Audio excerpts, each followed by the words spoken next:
দেশে হামের প্রাদুর্ভাব ঠেকাতে যত দ্রুত সম্ভব শিশুদের টিকা দিতে হবে। এর আওতায় আনতে হবে অন্তত ৯৫% শিশুকে, একথা বলছেন জনস্বাস্থ্যবিদরা।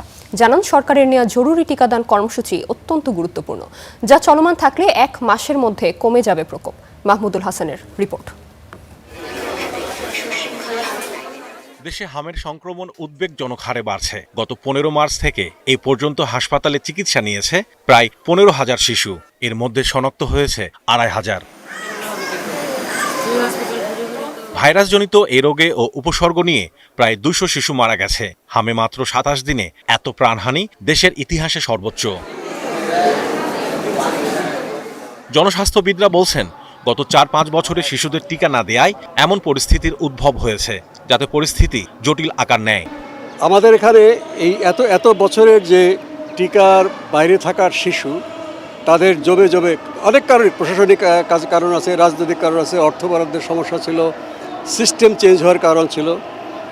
অনেক শিশু জমে গেছে এই কয়েক বছরে, সেটা একটা বিস্ফোরণ ঘটেছে এবং একটা মহামারী দেখা দিয়েছে। যখন একটা ভাইরাস অনেক বেশি ছড়ায় তখন শক্তিশালী হয়, তখন যে সমস্ত শিশুর রোগ প্রতিরোধ ক্ষমতা থাকে সেই প্রতিরোধ ক্ষমতাটাকে এই ভাইরাসটা দেয়াল ভেঙে ফেলে। আসলে এটা খুব গুরুত্বপূর্ণ একটা বিষয় হয়ে দাঁড়িয়েছে এখন। তো হাম হলো কি, হামের তো একটাই ভাইরাস, কিন্তু ওর তো আবার মিউটেট করে, সব ভাইরাস মিউটেট করে, তো হামও করে এবং এখন মনে হচ্ছে কোনো ভেরিয়েশন, কোনো ভ্যারিয়েন্ট হয়তো আছে, যেটা আসলে আমাদের দেখা দরকার। টিকা কার্যক্রম শুরু হওয়ায় এই বিশেষজ্ঞদের আশা ১ মাসের মধ্যেই হাম আক্রান্ত রোগীর সংখ্যা কমে আসবে। যারা সচ্ছল পরিবারের সন্তান, তারা তো মাছ, মাংস, দুধ, ডিমের মাধ্যমে ভিটামিন পেয়ে থাকে। প্রান্তিক পরিবার সেটা পায় না। কাজেই প্রান্তিক পরিবারের শিশুরা, দারিদ্র্যসীমার নিচে যারা, তাদেরকেই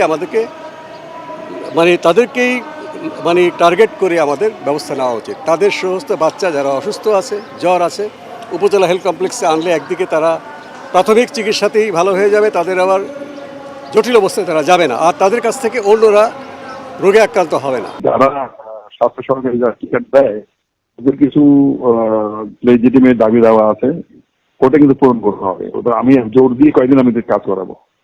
তো ওই সাইটটা আমাদের দেখতে হবে, প্রশাসনিক সাইটে দেখতে হবে, আর টিকা ৯৫% দিতে হবে।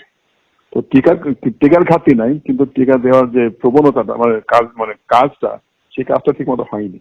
গেল ৫ এপ্রিল থেকে দেশের উচ্চ ঝুঁকিপূর্ণ ১৮ জেলায় ৩০টি উপজেলায় শুরু হয় জরুরি টিকাদান কর্মসূচি। দেশজুড়ে এই কার্যক্রম শুরু হবে ২০ April. Mahmudul Hasan, star news, Dhaka.